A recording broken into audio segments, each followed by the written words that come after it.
sur la montagne de ton héritage. Au lieu que tu as préparé pour ta demeure, ô Éternel, au sanctuaire, Seigneur, que tes mains ont fondé. Alléluia. Amen. La crainte et la frayeur les surprendront. La crainte et la frayeur surprendront les ennemis de Dieu. Par la grandeur de ton bras, ils deviendront muets comme une pierre. Jusqu'à ce que ton peuple soit passé au Éternel. Dieu nous a promis de marcher au devant de nous. Alléluia. Amen. Alléluia. Amen. Dieu nous a promis de marcher au devant de nous.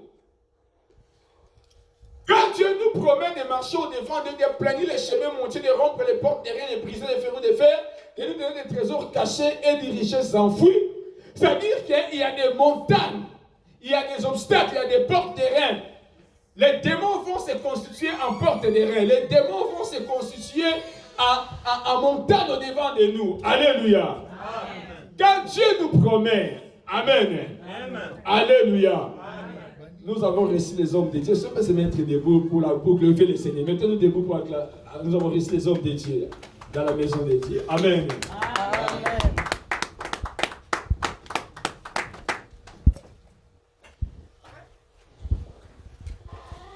Alléluia.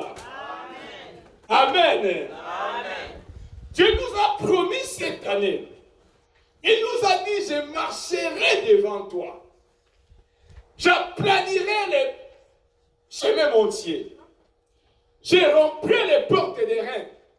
Je briserai les verrous de fer. Je te donnerai des trésors cachés et des richesses enfouies. Alléluia. Amen. Donc, c'est-à-dire, quand Dieu dit, je marcherai devant toi, j'aplanirai, c'est-à-dire, il y aura des chemins montiers, il y aura des montagnes au devant de toi. Et ce que nous devons lire ici, la crainte et la frayeur les surprendront qui? Tes ennemis. C'est là qui chercheront à se mettre comme des montagnes au devant de toi, des portes des reins, des verrous de fer au devant de toi. Alléluia. Amen. Il dit, par la grandeur de ton bras, ils deviendront muets comme une pierre, jusqu'à ce que ton peuple soit passé au Éternel. Alléluia. Amen. Donc, c'est ceux-là qui vont se mettre au devant de toi, ils deviendront muets comme une pierre, jusqu'à ce que toi et moi puissions passer. Dis, jusqu'à ce que je passe. Jusqu'à ce que je passe. Ils seront muets comme une pierre. Alléluia. Amen. Pourquoi Dieu te fait passer? Pourquoi Dieu nous dit que je t'amène et je marche au devant de toi? J'aplanirai les chemins montés. Donc Dieu va te faire passer au travers. Dieu va te faire traverser les obstacles. Pourquoi? Dans verset 17 de Exode 15, nous avons lu. Tu les amèneras et tu les établiras sur la montagne de ton héritage. Alléluia. Amen. Donc, c'est-à-dire, Dieu ne nous a pas appelés pour rien, bien-aimés. Dieu nous a appelés parce qu'il y a un endroit, il y a un héritage, il y a quelque part que Dieu a déjà préparé pour nous. Donc aujourd'hui, bien-aimés, Dieu, quand tu deviens chrétien, ce n'est pas pour rien que Dieu t'a appelé. Dieu t'a appelé parce qu'il y a déjà quelque chose, quelque part. Moi, j'aime appeler ça quelque part. Il y a déjà quelque part que Dieu a préparé pour toi. Amen. Alléluia. Amen. Le fait que le Père t'a appelé à Jésus-Christ, tu dois savoir, tu n'es plus le fils de ton père et de ta mère. Alléluia. Amen.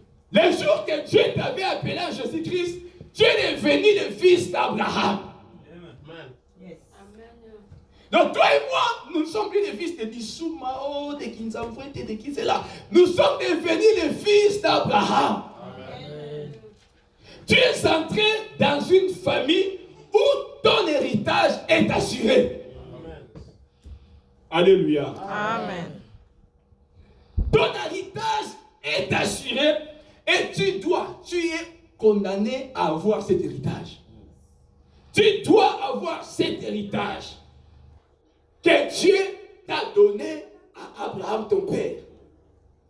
Alléluia. Amen. Qu'est-ce qu'un héritage? Un héritage, c'est tout simplement, on peut donner la définition du dictionnaire, des biens acquis par la voie de succession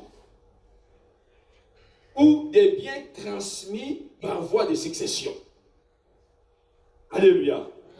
L'héritage est tout ce qui est transmis de génération en génération. Tout ce qui est transmis après la mort d'une personne par la voie de succession. Or, Abraham, notre père, Dieu lui a donné des choses, pas pour lui-même. Quand Dieu l'avait appelé, il a dit quoi? Toute la terre sera bénie à toi. Or, tout celui maintenant qui a reçu Jésus-Christ, automatiquement Dieu est devenu postérité d'Abraham. Héritier selon la promesse. Donc, c'est-à-dire, en acceptant Jésus-Christ, automatiquement Dieu est devenu un héritier. Il y a l'héritage, il y a des richesses. Tout ce que Dieu a donné à Abraham, ça t'appartient. Dieu dit à Abraham, je ferai de toi le père des multitudes. Je te bénirai. Je rendrai ton eau grand. Je bénirai ceux qui te béniront. Tu seras la source de bénédiction. Je maudirai ceux qui te maudiront. Toutes les familles de la terre seront bénies en toi. Donc automatiquement, quand toi tu deviens fils d'Abraham, ces 7 bénédictions sont à toi. Amen. Moi j'aime voir, quand je vois la vie des gens comme des Rahab, des gens comme les Ruth, qui n'étaient même pas les enfants d'Israël. Mais aujourd'hui, ils ont l'héritage d'Abraham. Amen. L'héritage d'Abraham, c'est quoi? J'ai rentré ton nom grand. Ruth qui était quelqu'une des Moabites, des malédictions. Aujourd'hui, les noms de Ruth est grande. Alléluia. Rahab qui était la prostituée. Une prostituée, un nom qui était un nom de médiocrité. À Jéricho, elle était quelqu'une de médiocrité, de rien. Mais quand elle est entrée dans la famille d'Abraham, le jour qu'elle avait traversé de la terre de malédiction à la terre d'Abraham, elle a compris, ici il y a quelque chose. Donc, parce qu'elle avait même dit ça. Quand elle a reçu les 2 esprits, elle a dit quoi? Nous avons entendu, nous avons écouté, et nous savons que votre Dieu vous a donné cette terre. Nous sommes dans l'angoisse. Rahab était dans l'esprit des morts. Là où Rahab était, donc elle était déjà dans l'esprit des morts, dans les chaînes de la mort. Parce qu'elle savait que elle, la maison de son père, son roi, les militaires de leur pays, là, de Jéricho, tout le monde va mourir. Donc Rahab savait ça. Mais quand elle a eu l'opportunité d'avoir les espions, les enfants d'Israël et des espions, c'est que moi j'appelle la présence du Père et du Fils. Même dit quand le Saint-Esprit viendra, nous amènera la présence du Père et du Fils. Tu as des espions en toi. Les jours que tu as cru en Jésus, tu as reçu le Saint-Esprit. Il a amené la présence du Père et du Fils. Amen. Tu as déjà reçu des espions dans ton cœur. Le premier, c'est de comprendre que les 2 espions-là représentent la toute-puissance qui anéantit tous les démons, tous les royaumes et tous les sorciers du monde entier. Amen. Alléluia. Amen. Et Rahab dit, je reconnais, nous reconnaissons, nous sommes dans l'angoisse. Et le jour que Rahab avait traversé, quand elle est devenue fille d'Abraham, Rahab a reçu l'héritage. Aujourd'hui, toi et moi, nous parlons de Rahab. Alléluia. Amen. Donc, comme Dieu, si nous revenons dans notre message, tu les amèneras et tu les établiras. Ça, c'était la cantique que Moïse et les enfants d'Israël ont chanté. Tu les amèneras, tu les établiras sur la montagne de ton héritage, au lieu que tu as préparé pour ta demeure au Éternel. Au sanctuaire, Seigneur, que tes mains ont fondé. Amen. Donc, comme Dieu fit sortir Israël pour les amener à un endroit précis, Dieu t'a aussi tiré du monde, il t'a aussi tiré de la maison de ton père pour un endroit précis. Alléluia. Alléluia. Amen. Alléluia. Amen. Donc, toi qui as reçu Jésus, tu dois savoir que non. Je suis postérité d'Abraham. héritier de l'héritage qu'Abraham a laissé. Donc, ma foi doit être fondée sur ce que Dieu a fait pour moi. Amen. Alléluia. Amen. Beaucoup de chrétiens et beaucoup de gens, quand ils viennent à Jésus, ils commencent à fonder leur foi sur ce qu'eux-mêmes ils veulent avoir. Alléluia. Amen. Ils commencent à fonder, j'ai fait ça. Que Dieu me donne ça. Non. Notre foi doit d'abord être fondée sur ce que Dieu a déjà préparé pour nous. Israël n'était pas sorti de l'Égypte pour des choses qu'il voulait. Même tu vois dans le désert, Dieu avait déjà mis Canaan. Et dans le désert, Dieu avait déjà préparé la manne. Dieu prépare, donne-leur de la nourriture qu'il préparait par sa propre main. Alléluia. Amen. Dieu avait déjà préparé que ces gens dans le désert, ils vont manger la nourriture que moi-même je vais préparer. Ils vont boire de l'eau que moi-même je vais faire sortir. Moi-même je vais frayer les chemins. Il était un ombrage contre la chaleur pour Israël. Donc il n'avait pas besoin de manier pour aller se mettre contre la chaleur, non. Mais Dieu lui-même était un ombrage. Il était un abri contre la tempête. Il n'avait pas besoin de mettre des murailles, non, Dieu lui-même. Beaucoup de gens disent que, je dis ça au Kinshasa, beaucoup de gens disent que oh, le désert c'était au moment de souffrance. Non, le désert n'est pas état de souffrance. Qui dit que le désert c'était au moment de souffrance? Oh, je souffre et je parle. Non, le désert n'est pas au moment de souffrance. Le désert, c'est une voie obligée que Dieu nous fait traverser pour développer notre intimité avec lui et pour connaître notre cœur. Dans le désert, Israël n'a pas souffert. Dans le désert, Dieu était là dans une tempête et dans une colonne de nuée et dans une colonne de feu la nuit. C'est-à-dire Dieu était toujours là à les conduire. Dieu n'était pas absent. Dans le désert, Israël n'avait pas manqué à manger. Ils avaient toujours la manne. Sauf quand la convoitise est montée pour demander la viande. C'est comme ça qu'ils ont vomi.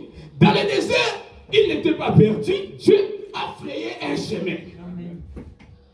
Dans le désert, ils n'ont pas manqué d'habits. La Bible déclare 40 ans sans que leurs habits soient déchirés, sans que leurs pieds soient enflés, sans que leurs sandales soient usées. Dans le désert, ils n'ont pas senti la chaleur. Dieu était un ombrage contre la chaleur. Dans le désert, ils n'ont pas senti la tempête. Dieu était un abri contre la tempête. Dans le désert, la présence de Dieu était là. Dieu leur dit, je vous ai fait traverser par les déserts pour que vous puissiez connaître vos cœurs. Alléluia. Amen. Alléluia. Amen. Tu ne manques pas à manger, tu ne manques pas des habits, tu ne manques pas là où mettre la tête, tu ne manques pas à boire, mais tu te dis, je suis dans le désert, oh moi je souffre. Le désert, on ne souffre pas. Parce que Dieu est là.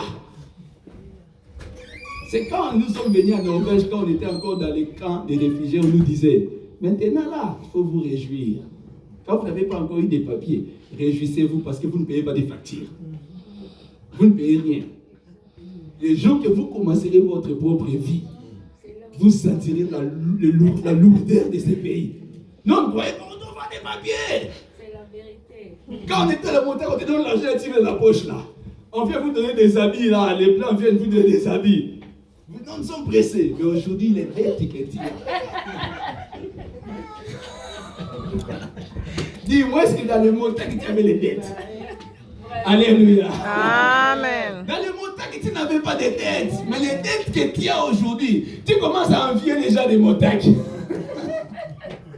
Alléluia. Amen. Le désert, c'est une école de formation. Amen. Le désert, c'est là où tu vas apprendre l'intimité. Là où tu vas apprendre l'obéissance à Dieu. Là où tu vas grandir dans la foi, ta foi doit s'asseoir dans le désert. Alléluia. Amen. C'est pourquoi, moi j'aime toujours ramener les enfants de Dieu au commencement du salut. C'est pourquoi il faut toujours savoir que Dieu m'a appelé. Je dois fonder ma foi parce qu'il y a un endroit où Dieu a déjà bâti pour moi. Il y a une bénédiction que Dieu a déjà bâti pour moi. Dieu ne peut pas venir t'appeler sans avoir terminé la chose pour laquelle il t'a appelé. Dans le physique, comme ça, nous le voyons. Quand il vient chez nous, on l'appelle qui? Alpha et Mais moi, dans le spirituel, je l'appelle Oméga et Alpha. Parce que quand Dieu vient dans ta vie comme Alpha, c'est-à-dire, il a déjà fait Oméga de tes bénédictions dans le spirituel. Amen. Donc, il a déjà terminé quelque chose, c'est pourquoi il est venu dans ta vie. Amen. Quand il est venu dans la vie de David, quand il a dit Samuel, va oindre David, Dieu avait déjà établi le trône pour David. Amen. Donc, c'est-à-dire, il avait déjà fini pour David. Quand il est venu dans la vie de Joseph, il a montré les songes à Joseph. Il avait déjà fini le trône pour Joseph en Égypte. Donc il était déjà Oméga. Donc il a commencé dans le spirituel, il a fini. Et puis il est venu commencer avec toi comme Alpha. Amen. Alléluia. Amen. Alléluia. Amen. Donc c'est ici le point de départ de ton bien-être dans la vie en Jésus-Christ. C'est que tu aies cette foi que Dieu a déjà bâti, il a déjà fini, il a déjà préparé, il a déjà un héritage pour moi. Alléluia.